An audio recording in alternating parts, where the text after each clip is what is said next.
Good afternoon, everyone. I'm Stacy Van Dyke. We begin with a wild story out of Stutsman County. One man was found nearly dead and is now facing charges after leading North Dakota Highway Patrol officers on a chase. It started last night when a Highway Patrol trooper tried to stop a driver on I-94 just east of Jamestown, but officers say he sped off and his car got stuck in a slough. So the 22-year-old got out, swam, then hid. Two passengers, a 21-year-old woman and a 20-year-old man, stayed in the car. They were detained by the officer. After an hour and a half of searching through the water, officials found the suspect and say he was severely hypothermic. They had to carry him to an ATV to be driven to an ambulance. Charges are pending. We have new information on a kidnapping suspect who was arrested in Lemoore County over the weekend. 35-year-old Ryan DeGroat is now charged with kidnapping, felonious restraint, and terrorizing after a 41-year-old woman was taken at knife point and assaulted, according to court documents.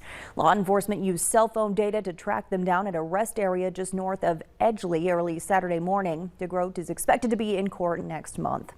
The Cass County Sheriff's Office is warning you to drive a little more careful this spring or it could cost you. They've received several calls about people mud running and tearing up county roads. They say it's actually a Class B misdemeanor and whoever is responsible will have to pay to get the surface fixed. There are also safety concerns with the large ruts that are left behind. If you see this type of behavior, you're asked to call law enforcement. If people aren't caught, many times the townships end up footing the bill.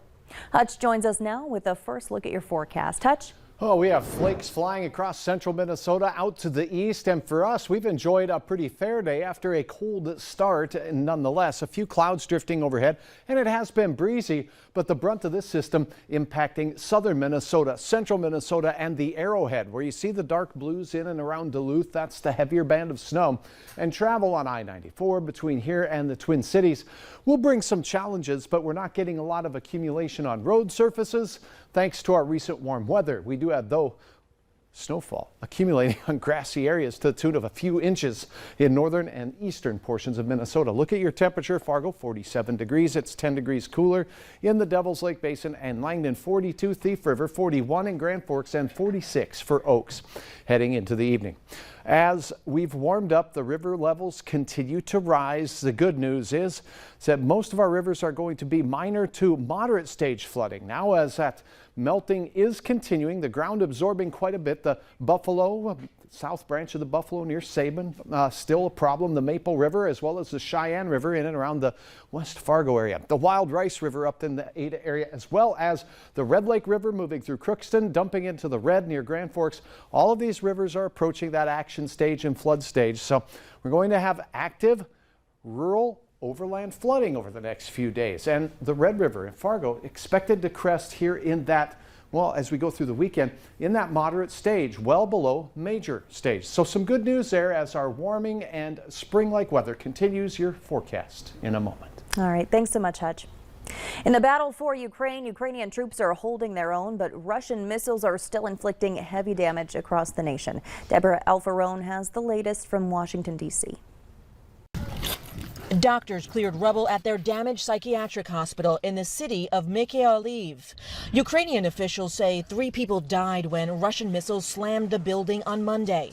There's better news from a key suburb of Kyiv. Ukraine's defense ministry says its forces have retaken Mykolaiv, which allows Ukraine's military to prevent Russian troops from surrounding the capital city. And in the port city of Mariupol, new satellite photos show the magnitude of the destruction. Many residents remain cut off from food and other supplies. This battered woman and her family made it out of Mariupol. She explained how they remain strong. We are Ukrainians, she says. It's in our blood. As the war drags on, the Biden administration is warning of a possible cyber attack from Russia that could target critical American infrastructure. Based on evolving intelligence, we believe that attacks could occur. Now, the Russians have spent years preparing the ground for attacks. Cybersecurity experts tell CBS News they are particularly concerned about potential attacks on the U.S. financial sector, power grid, and water systems. The president told top American business leaders they have a patriotic duty to prepare their companies and that the potential for Russia to inflict even more intense violence is likely. Deborah Alfarone, CBS News, Washington. A Kremlin spokesman denied any attack was imminent, saying the Russian Federation, unlike many Western countries, including the U.S., does not engage in banditry on the state level. Ashton Kutcher and Mila Kunis have raised more than $35 million for Ukraine, which earned them a special thank you from President Zelensky himself. The actors had a goal to raise $30 million on GoFundMe for Kunis' home country, where she was born in 1983. More than 71,000 people have donated as of this morning. On Sunday, Zelensky thanked the couple for being among the first to respond to our grief. Kutcher and Kunis made a message for those that donated, urging the generosity to continue as Ukraine is under siege.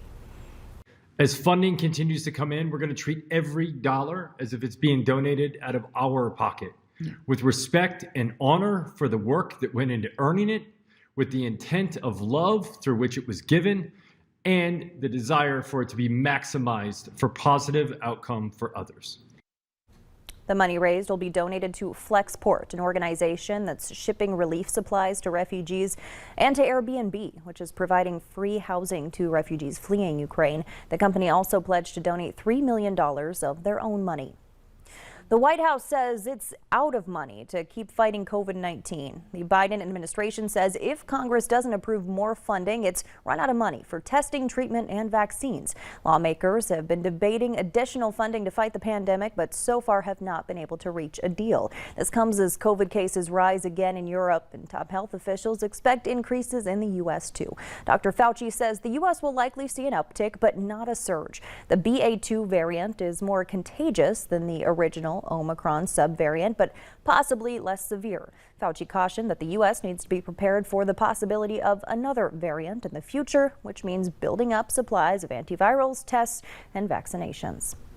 Experts are learning more about how COVID-19 affects pregnant women. In a new study, they found that women who contracted COVID were more likely to have severe health issues. They also had more than double the risk of giving birth too early.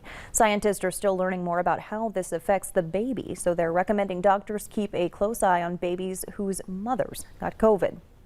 Starting next month, Pfizer will supply 4 million courses of its COVID-19 antiviral pill to UNICEF. The medicine will go to people in 95 low and middle income countries that have about 53% of the world's population. Lower income countries will pay a not-for-profit price. Countries with higher incomes will pay according to a tiered pricing arrangement. Meanwhile, 35 other companies are set to begin producing inexpensive generic versions to increase access to treatment.